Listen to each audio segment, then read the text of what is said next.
നമസ്കാരം. ഇന്ന് നമ്മൾ ഒരു ക്ഷേത്രത്തിന്റെ കഥയാണ് ചർച്ച ചെയ്യാൻ പോകുന്നത്. പക്ഷേ ഇത് വെറുമൊരു കല്ലിന്റെയോ കൊത്തുപണിയുടെയോ മാത്രമൊരു ചരിത്രമല്ല. നിങ്ങൾ നൽകിയ ഈ രേഖകൾ പറയുന്നത് നൂറ്റാണ്ടുകളുടെ ഒരു വലിയ ഇടവേളയിൽ 3 വ്യത്യസ്ത ജീവിതങ്ങളിലൂടെ പൂർത്തിയാക്കപ്പെട്ട ഒരു ദൈവീക ദൗത്യത്തിന്റെ കഥയാണ്. കാഞ്ചീപുരം കൈലാസനാഥർ ക്ഷേത്രം. അതെ. അപ്പൊ നമ്മുടെ ഇന്നത്തെ ഒരു ദൗത്യം എന്താന്ന് വെച്ചാല് ഈ 3 കണ്ണികളെ, അതായത് ഈ 3 വ്യക്തികളെ ഒരുമിച്ച് ചേർക്കുക എന്നതാണ്. ഒരാൾ 8-ാം നൂറ്റാണ്ടിലെ ഒരു രാജാവ്, പിന്നെ അതേ കാലഘട്ടത്തിലെ ഒരു സാധാരണ ഭക്തൻ, പിന്നെ നമ്മുടെ ഈ കാലഘട്ടത്തിൽ ജീവിച്ച ഒരു മനുഷ്യൻ. ശരിയാണ്. ഒരേ ഒരു ക്ഷേത്രം, പൂർത്തിയാകാത്ത ഒരേ ഒരു ചടങ്ങ്. ഇവരെ എങ്ങനെയാണ് 1200 വർഷങ്ങൾക്കിപ്പുറം ഒരുമിപ്പിച്ചത്? നമുക്ക് ഈ നൂലുകൾ ഓരോന്നായി ഒന്ന് അഴിച്ചെടുക്കാം. ഇവിടെ ശരിക്കും കൗതുകകരമായൊരു പാറ്റേൺ നമുക്ക് കാണാൻ പറ്റും. അതായത് ഭക്തിയുടെ ഭാവം കാലത്തിനനുസരിച്ച് എങ്ങനെ മാറുന്നു എന്നതിന്റെ ഒരു നേർചിത്രം. പണ്ട് രാജഭരണകാലത്ത് ഭക്തി എന്ന് പറഞ്ഞാൽ അത് വലിയ നിർമ്മിതികളായിരുന്നു, വലിയ ക്ഷേത്രങ്ങൾ. അതെ അതെ. പിന്നീട് ഭക്തിപ്രസ്ഥാനത്തിന്റെ കാലം വന്നപ്പോൾ അത് കുറച്ചുകൂടി വ്യക്തിപരമായി, ആന്തരികമായി മാറി, മനസ്സിലേക്ക് ഒതുങ്ങി. അതെ. ഇനി ആധുനിക കാലത്തത് എങ്ങനെയാണ് പ്രകടമാകുന്നത്? നിസ്വാർത്ഥമായ സേവനത്തിലൂടെ. അപ്പോൾ ഈ 3 ഘട്ടങ്ങളിലൂടെയുള്ളൊരു യാത്രയാണ് നമ്മളിവിടെ കാണുന്നത്. കല്ലിൽ തുടങ്ങി മനസ്സിലൂടെ സഞ്ചരിച്ച് ഒടുവിൽ കർമ്മത്തിൽ പൂർണ്ണത നേടുന്നൊരു യാത്ര. അതെ, കൃത്യമായി. അപ്പോ ഈ കഥയുടെ തുടക്കം എവിടെ നിന്നാണ്? രേഖകൾ പ്രകാരം ഒരു സ്വപ്നത്തിൽ നിന്നാണ് ഈ യാത്ര തുടങ്ങുന്നത്, അല്ലേ? അതെ, ഒരു സ്വപ്നത്തിൽ നിന്ന്. പക്ഷെ അത് 8-ാം നൂറ്റാണ്ടിലല്ല. ഏകദേശം ഒരു 50 വർഷം മുമ്പ് സേലത്ത് ജീവിച്ചിരുന്ന PV രാമറാവു എന്നൊരു സാധാരണക്കാരന്റെ ഉറക്കത്തിൽ. അദ്ദേഹത്തെ ഒരേ സ്വപ്നം ഇങ്ങനെ തുടർച്ചയായി അലട്ടിക്കൊണ്ടിരുന്നു. ഒരു പ്രത്യേക ക്ഷേത്രത്തിന്റെ ദൃശ്യം. അതെവിടെയാണ്, ഏതാണെന്ന് അദ്ദേഹത്തിന് ഒരു പിടിയുമില്ല. പക്ഷേ ഒരേ രൂപം, ഒരേ നിർമ്മിതി, അതിങ്ങനെ വീണ്ടും വീണ്ടും സ്വപ്നത്തിൽ വന്നുകൊണ്ടിരുന്നു. ഇതൊരു സാധാരണ സ്വപ്നമായിരുന്നില്ല. അല്ല, അതൊരു തരം വിളിയായിരുന്നു എന്ന് പറയുന്നതാകും ശരി. ഒരു വിളി. അതെ. പിന്നീടൊരു യാത്രക്കിടെ അദ്ദേഹം കാഞ്ചിയിലെത്തി. അവിടെ വെച്ച് യാതൊരു മുന്നൊരുക്കവുമില്ലാതെ തികച്ചും യാദൃച്ഛികമായിട്ട് അദ്ദേഹം ആ ക്ഷേത്രത്തിനു മുന്നിലെത്തി. താൻ ഇത്രയും കാലം സ്വപ്നത്തിൽ കണ്ടുകൊണ്ടിരുന്ന അതേ ക്ഷേത്രം. അതെ, അതേ ക്ഷേത്രം. അത് കൈലാസനാഥർ ക്ഷേത്രമായിരുന്നു. ആ നിമിഷത്തെക്കുറിച്ച് നിങ്ങളുടെ രേഖകളിൽ ഉപയോഗിച്ചിരിക്കുന്ന ഒരു ഉപമയുണ്ടത്. അത് വളരെ ഹൃദയസ്പർശിയാണ്. വർഷങ്ങളായി പിരിഞ്ഞിരുന്ന ഒരമ്മ തന്റെ കുഞ്ഞിനെ തിരിച്ചു കിട്ടുമ്പോൾ എന്തു തോന്നുമോ, അതായിരുന്നു രാമറാവിന് ആ നിമിഷം അനുഭവപ്പെട്ടത്. ശരിയാണ്. അതൊരു കണ്ടെത്തലായിരുന്നില്ല, ഒരുതരം തിരിച്ചുവരവായിരുന്നു. അതെ, ഒരു തിരിച്ചുവരവ്. അപ്പോ സ്വാഭാവികമായും ഒരു ചോദ്യം വരും. എന്തുകൊണ്ടാണ് സേലത്തുള്ള ഈ സാധാരണക്കാരൻ കാഞ്ചിയിലെ ഈ പുരാതന ക്ഷേത്രവുമായി ഇത്ര ആഴത്തിലുള്ളൊരു ബന്ധം? ആ ചോദ്യത്തിന്റെ ഉത്തരം തേടിയാണ് നമ്മൾ നൂറ്റാണ്ടുകൾ പിന്നോട്ടു പോകുന്നത്. 1200 വർഷം പിന്നോട്ട്. അതെ. പല്ലവ രാജവംശം കാഞ്ചി ഭരിക്കുന്ന കാലം. അന്ന് രാജസിംഹൻ എന്നറിയപ്പെട്ടിരുന്ന നരസിംഹവർമ്മൻ രണ്ടാമൻ എന്ന രാജാവാണ് ഈ ക്ഷേത്രം പണികഴിപ്പിച്ചത്. ഓക്കെ. ഇതൊരു സാധാരണ ക്ഷേത്രമായിരുന്നില്ല. പിന്നീട് വന്ന ചോഴന്മാരുടെ ആ പടുകൂറ്റൻ കരിങ്കൽ നിർമ്മിതികൾ പോലെയല്ല ഇത്. അല്ല. മണൽക്കല്ലിൽ, അതായത് സാൻഡ്സ്റ്റോണിൽ കൊത്തിയെടുത്ത അതിലോലമായ ശില്പങ്ങളായിരുന്നു ഇതിന്റെ ഒരു പ്രത്യേകത. അതുകൊണ്ടാണ് ചരിത്രകാരന്മാർ ഇതിനെ കല്ലിൽ വിരിഞ്ഞ കവിത എന്നൊക്കെ വിശേഷിപ്പിക്കുന്നത്, അല്ലേ? അതെ അതെ. അത്രയും മനോഹരമായ ഒരു രാജാവിന്റെ സ്വപ്നസാക്ഷാത്കാരമായ ആ നിർമ്മിതിയുടെ അവസാനഘട്ടത്തിൽ അപ്രതീക്ഷിതമായ ഒന്ന് സംഭവിച്ചു. ക്ഷേത്രത്തിന്റെ സമർപ്പണ ചടങ്ങ്, കുംഭാഭിഷേകം. അതെ, കുംഭാഭിഷേകം. ആയ കാരണവുമില്ലാതെ. അത് അചിന്തനീയമാണ്. ഒരു രാജാവ്, അതും ഇത്രയും വലിയൊരു പദ്ധതിയുടെ പൂർത്തീകരണ ചടങ്ങ് വെറുതെ മാറ്റിവെക്കുകയില്ല. ഇല്ല. ഇവിടെയാണ് നമ്മുടെ കഥയിലെ ആദ്യത്തെ നിഗൂഢതയുടെ ചുരുളഴിയുന്നത്.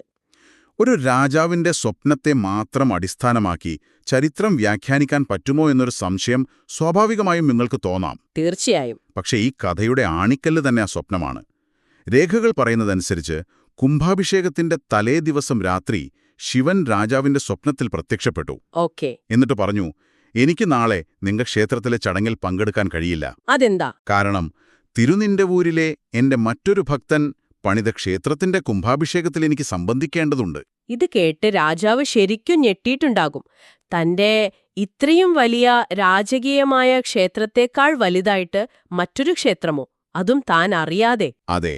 അദ്ദേഹം ഉടൻ തന്നെ ആളുകളെ അയച്ച് തിരുനിന്റവൂർ എന്ന ഗ്രാമത്തിൽ അന്വേഷിച്ചു. പക്ഷേ അവിടെയെങ്ങും പുതുതായി പണിത ഒരു ക്ഷേത്രം അവർക്ക് കണ്ടെത്താനായില്ല. ഒരു ക്ഷേത്രവുമില്ല. ഇല്ല. ഒടുവിൽ അവർ ആ ഭക്തനെ കണ്ടെത്തി. പൂസലാർ, ഒരു പാവപ്പെട്ട മനുഷ്യൻ. പൂസലാർ. അതെ, അവിടെയാണ് പൂസലാർ എന്ന നായനാർ ജീവിച്ചിരുന്നത്. നായനാർ എന്ന് പറഞ്ഞാൽ? അതായത് ശൈവഭക്തി പ്രസ്ഥാനത്തിലെ 63 പുണ്യാത്മാക്കളിലൊരാൾ.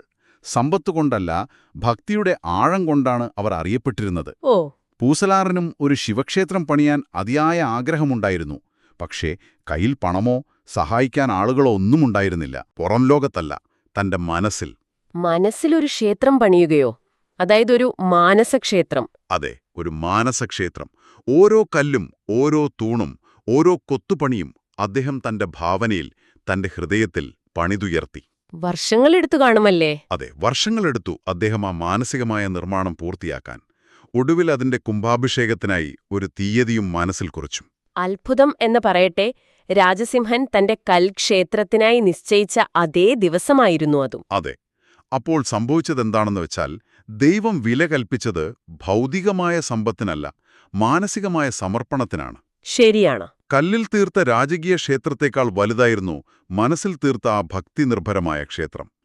ഈയൊരു വെളിപാടിനു ശേഷം രാജസിംഹൻ പൂസലാറിന്റെ മാനസക്ഷേത്രത്തിന്റെ കുംഭാഭിഷേകം ഭംഗിയായി നടക്കാൻ വേണ്ടി സ്വന്തം ക്ഷേത്രത്തിലെ ചടങ്ങുകൾ മാറ്റിവെച്ചു. ആ മാറ്റിവെക്കപ്പെട്ട കുംഭാഭിഷേകം പിന്നീട് നടന്നോ? ഇല്ല. അതാണ് ഈ കഥയിലെ പ്രധാനപ്പെട്ട കാര്യം. അത് പിന്നീട് നടന്നില്ല. അതൊരു പൂർത്തിയാകാത്ത ദൗത്യമായി ചരിത്രത്തിൽ അങ്ങനെ അവശേഷിച്ചു. അപ്പോ നമ്മളിപ്പോ 2 കണ്ണികളെ ബന്ധിപ്പിച്ചു. കല്ലുകൊണ്ട് ക്ഷേത്രം പണിത രാജസിംഹൻ, പിന്നെ മനസ്സുകൊണ്ട് അതേ ക്ഷേത്രത്തിന് ആത്മീയമായൊരു പൂർണ്ണത നൽകിയ പൂസലാർ. അതെ. പക്ഷെ ആ ഭൗതികമായ ചടങ്ങ് ഇനിയും ബാക്കിയാണ്. അതിനാണ് നമ്മൾ തിരിച്ച് രാമറാവുവിലേക്ക് വരുന്നത്. കൃത്യമായി. അദ്ദേഹത്തിന്റെ സ്വപ്നത്തിന് ഇപ്പൊ കൂടുതൽ അർത്ഥം കൈവരുന്നുണ്ടല്ലേ? തീർച്ചയായും. ആ പൂർത്തിയാകാത്ത ദൗത്യം ഏറ്റെടുക്കാൻ നിയോഗിക്കപ്പെട്ട ആളായിരുന്നു ഒരുപക്ഷേ രാമറാവു. അതുകൊണ്ടാണ് ആ ക്ഷേത്രം അദ്ദേഹത്തെ ഒരു സ്വപ്നത്തിലൂടെ തന്നിലേക്ക് വിളിച്ചത്. അദ്ദേഹം ഒരു വലിയ ധനികനൊന്നുമായിരുന്നില്ല. പക്ഷെ ആ ക്ഷേത്രത്തിന്റെ ദൈനംദിന കാര്യങ്ങൾ മുടക്കം കൂടാതെ നടത്താൻ അദ്ദേഹം ഒരു വഴി കണ്ടെത്തി. ഇതാണ് ഭക്തിയുടെ 3ാമത്തെ തലമെന്ന് നിങ്ങൾ നേരത്തെ പറഞ്ഞത്, സേവനം. അതെ, സേവനം. പണം നൽകി പ്രശസ്തനാവുക എന്നതായിരുന്നില്ല അദ്ദേഹത്തിന്റെ വഴി. പകരം ഏറ്റവും അടിസ്ഥാനപരമായ കാര്യങ്ങൾക്കാണ് അദ്ദേഹം ശ്രദ്ധ കൊടുത്തത്. ശരിയാണ്. ക്ഷേത്രത്തിലെ വിളക്ക്, അതിലൊഴിക്കാനുള്ള എണ്ണ, ദിവസേനയുള്ള പൂജകൾ, ഉത്സവങ്ങൾ. ചെറിയ ചെറിയ കാര്യങ്ങൾ. അതെ, ഇതിനെല്ലാം ഒരു നിശബ്ദമായ താങ്ങായി അദ്ദേഹം മാറി. ആളുകളുടെ ശ്രദ്ധയിൽപ്പെടാതെ തികച്ചും നിസ്വാർത്ഥമായിട്ട് അദ്ദേഹം അത് വർഷങ്ങളോളം തുടർന്നു. അദ്ദേഹത്തിന്റെ വിനയത്തിന്റെ ആഴം മനസ്സിലാക്കാൻ ഒരു സംഭവം കൂടിയുണ്ട്. 2017ലും 2023ലും ആ ക്ഷേത്രത്തിൽ കുംഭാഭിഷേകം നടന്നു. നൂറ്റാണ്ടുകളായി മുടങ്ങിക്കിടന്ന ആ ചടങ്ങ്. അതെ, അതിന്റെ സംഘാടനത്തിൽ പ്രധാന പങ്ക് വഹിച്ചത് രാമറാവു ആയിരുന്നു. എന്നിട്ടും അദ്ദേഹം മുന്നോട്ട് വന്നില്ല. ഇല്ല, അദ്ദേഹം ലൈംലൈറ്റിലേക്ക് വന്നതേയില്ല. പകരം ആ ക്ഷേത്രത്തിലെ നിത്യപൂജകൾ ചെയ്യുന്ന കുരുക്കൾ, അതായത് പുരോഹിതന്മാരെ, ആ ചടങ്ങുകൾക്ക് നേതൃത്വം നൽകാൻ ഏൽപ്പിച്ചു. അവരെ മുന്നിൽ നിർത്തി. അതെ, അവരെ മുന്നിൽ നിർത്തി ഒരു നിഴലുപോലെ പിന്നിൽ നിന്ന് അദ്ദേഹം എല്ലാ കാര്യങ്ങളും ഭംഗിയായി നടത്തി. നിങ്ങളുടെ രേഖകളിലെ ആ വാചകം വളരെ ശക്തമാണ്. ഏതാണത്? അദ്ദേഹം അധികാരം കയ്യാളിയില്ല, പകരം ആത്മീയമായ ബഹുമാനം നൽകി. ഒരു നിമിഷം. നിങ്ങൾ നൽകിയ ഈ രേഖകൾ വായിച്ചപ്പോൾ എന്റെ മനസ്സിൽ വന്ന ഒരു സംശയമുണ്ട്. എന്താണ്? രാമറാവിനു മുൻപ് ആരും ഈ ക്ഷേത്രത്തിലെ കുംഭാഭിഷേകം നടത്താൻ ശ്രമിച്ചില്ലേ? എന്തുകൊണ്ടാണ് ആ ദൗത്യം ഇദ്ദേഹത്തിൽ തന്നെ വന്നു ചേർന്നത്? അത് വളരെ പ്രസക്തമായ ഒരു ചോദ്യമാണ്. രേഖകളനുസരിച്ച് രാമറാവു വരുന്നതിനു മുൻപ് 4 വലിയ സംഘടനകൾ ഈ ക്ഷേത്രത്തിൽ കുംഭാഭിഷേകം നടത്താൻ ശ്രമിച്ചിരുന്നു. 4 സംഘടനകളോ? അതെ, പക്ഷേ പല തടസ്സങ്ങൾ കാരണം അതൊന്നും നടന്നില്ല. ഓരോ തവണയും അവസാന നിമിഷം എന്തെങ്കിലും പ്രശ്നങ്ങൾ വരും, മുടങ്ങിപ്പോകും. അപ്പോഴാണ് ഭക്തർക്കിടയിൽ ഒരു ചിന്തയുണ്ടായത്. ഒരുപക്ഷേ ദൈവം ഈയൊരു വ്യക്തിയുടെ വരവിനായി കാത്തിരിക്കുകയായിരുന്നോ എന്ന്. ശരിയാണ്. ആരുടെയെങ്കിലും പണത്തിന്റെയോ അധികാരത്തിന്റെയോ പ്രൗഢി കാണിക്കാനുള്ള ഒരു ചടങ്ങായിരുന്നില്ല ഒരുപക്ഷെ അവിടെ വേണ്ടിയിരുന്നത്. മറിച്ച് രാജസിംഹന്റെ അതേ സമർപ്പണബോധമുള്ള ഒരാൾ വരണമായിരുന്നു. ആ ചിന്ത ശരിവെക്കുന്നതുപോലെ ആയിരുന്നു പിന്നീടുള്ള സംഭവങ്ങളല്ലേ? തീർച്ചയായും. രാമറാവിന്റെ നേതൃത്വത്തിൽ കുംഭാഭിഷേകം യാതൊരു തടസ്സവുമില്ലാതെ നടന്നു. നൂറ്റാണ്ടുകളായി പൂർത്തിയാകാതെ കിടന്ന ഒരു ദൗത്യം ഒരു സാധാരണ മനുഷ്യന്റെ നിസ്വാർത്ഥമായ സേവനത്തിലൂടെ പൂർത്തിയായി. അതെ, ഇത് കണ്ടറിഞ്ഞ ഭക്തർക്കിടയിൽ ഒരു സംസാരമുണ്ടായി. ഇത് രാജസിംഹന്റെ പുനർജന്മമാണ്. പുനർജന്മം. നൂറ്റാണ്ടുകൾക്ക് മുൻപ് ആ ക്ഷേത്രം പണിത രാജാവിന്റെ പൂർത്തിയാക്കാൻ സാധിക്കാതെ പോയ ആഗ്രഹം പൂർത്തിയാക്കാൻ വന്നയാളെന്നർത്ഥത്തിൽ. അതെ, അത് വെറുമൊരു സംസാരമായി ഒതുങ്ങിയില്ല. ഈ വിശേഷണം അന്ന് ജീവിച്ചിരുന്ന കാഞ്ചി ശങ്കരാചാര്യരുടെ ചെവിയിലുമെത്തി. ഓക്കെ. അദ്ദേഹം ഈ വിഷയത്തെക്കുറിച്ച് പഠിക്കുകയും രാമാറാവിനെ വിളിച്ചുവരുത്തി, അതെ, നിങ്ങൾ രാജസിംഹന്റെ പുനർജന്മം തന്നെയാണ് എന്ന് പറഞ്ഞ് അദ്ദേഹത്തെ അനുഗ്രഹിക്കുകയും ചെയ്തു. അതൊരു വലിയ അംഗീകാരമായിരുന്നിരിക്കണം. തീർച്ചയായും. ഒരു സാധാരണ ഭക്തന്റെ നിസ്വാർത്ഥ സേവനത്തിന് ലഭിച്ച ഏറ്റവും വലിയ ആത്മീയ അംഗീകാരമായിരുന്നു അത്. അതോടെ ആ വൃത്തം പൂർത്തിയായി. അപ്പോൾ നമുക്ക് ഈ 3 കഥകളെയും ഒന്ന് ചേർത്ത് വായിക്കാം.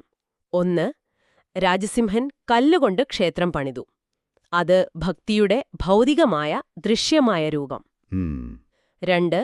പൂസലാർ മനസ്സുകൊണ്ട് ക്ഷേത്രം പണിതു. അത് ഭക്തിയുടെ ആന്തരികമായ മാനസികമായ രൂപം. ശരിയാണ്.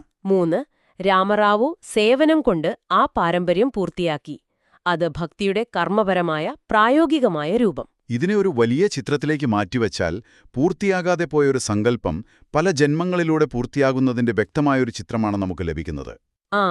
രാജസിംഹൻ തുടങ്ങിവെച്ച ഒരു കർമ്മം പൂസലാരിലൂടെ അതിന്റെ ആത്മീയമായ പ്രാധാന്യം ലോകത്തെ അറിയിച്ചു. ഒടുവിൽ രാമറാവിലൂടെ അതിന്റെ ഭൗതികമായ പൂർണ്ണതയിലെത്തി. കാലം മാറാം, രൂപങ്ങൾ മാറാം. അതെ, ഭക്തി പ്രകടിപ്പിക്കുന്ന രീതികൾ മാറാം. പക്ഷെ ഒരു യഥാർത്ഥ സങ്കല്പത്തെ, ഒരു ശുദ്ധമായ ഉദ്ദേശത്തെ കാലം മറക്കില്ല എന്ന വലിയ സന്ദേശമാണിത് നൽകുന്നത്. മാറ്റിവെക്കപ്പെട്ടത് മടങ്ങിവരും, പൂർത്തിയാകാത്തത് പൂർത്തിയാകും. അതെ, ഇത് പുനർജന്മത്തിന്റെയും കർമ്മബന്ധത്തിന്റെയും ഒരു പാഠപുസ്തകം പോലെയാണ്. അപ്പോൾ നമ്മൾ തുടങ്ങിയത് ഒരു കൽക്ഷേത്രത്തിന്റെ നിഗൂഢതയിൽ നിന്നാണ്. ഒരു സ്വപ്നത്തിൽ തുടങ്ങി മറ്റൊരു സ്വപ്നത്തിലൂടെ 1200 വർഷങ്ങൾക്കിപ്പുറം ഒരു പുനർജന്മത്തിന്റെ കഥയിലൂടെ ആ വൃത്തം പൂർത്തിയാകുന്നതിന് നമ്മൾ സാക്ഷ്യം വഹിച്ചു. നിങ്ങൾ നൽകിയ ഈ രേഖകൾ വ്യക്തമാക്കുന്നതുപോലെ ഇതൊരു ക്ഷേത്രത്തിന്റെ ചരിത്രമല്ല, മറിച്ച് ഭക്തി, പുനർജന്മം, സേവനം, അനുഗ്രഹം ഇതെല്ലാം ഒത്തുചേർന്ന ഒരു ആത്മീയ സാക്ഷ്യമാണ്. ഈ വിവരങ്ങളെല്ലാം ഒരു ചിന്ത നിങ്ങളിൽ അവശേഷിപ്പിക്കുന്നുണ്ട്. ഈ 3 വ്യക്തികളെ ഭക്തിയുടെ 3 വ്യത്യസ്ത തലങ്ങളായിട്ടാണ് ഈ രേഖകൾ അവതരിപ്പിക്കുന്നത്. അതെ. പക്ഷേ നമുക്കിതിനെ മറ്റൊരു രീതിയിൽ ചിന്തിച്ചാലോ? ഇവർ 3 വ്യത്യസ്ത കണ്ണികളല്ല, മറിച്ച് ഒരൊറ്റ ലക്ഷ്യത്തിന്റെ പൂർണ്ണമായി പ്രകടമാകാൻ 3 ജന്മങ്ങളും 3 കാലഘട്ടങ്ങളും ആവശ്യമായി വന്ന ഒരൊറ്റ തുടർച്ചയാണെങ്കിലോ? അതൊരു രസകരമായ ചിന്തയാണ്. രാജസിംഹന്റെ സങ്കല്പം, പൂസലാറിന്റെ ഭക്തി, രാമറാവുവിന്റെ കർമ്മം, ഇവ 3ഉം ചേർന്നാലേ ആ ചിത്രം പൂർത്തിയാകൂ. ശരിയാണ്. അപ്പോ നമ്മുടെ ഓരോരുത്തരുടെയും ഉള്ളിലെ പൂർത്തിയാകാത്ത ലക്ഷ്യങ്ങൾക്കും സങ്കല്പങ്ങൾക്കും പൂർണ്ണതയിലെത്താൻ എത്ര സമയവും എത്ര രൂപങ്ങളും വേണ്ടിവരുമെന്നതിനെക്കുറിച്ച് ഇത് നമ്മളെ എന്താണ് പഠിപ്പിക്കുന്നത്? ഭക്തിയോടെ കാത്തിരുന്നാൽ പൂർത്തിയാക്കാനുള്ള വഴിയും സമയവും തേടിയെത്തും. നമസ്കാരം.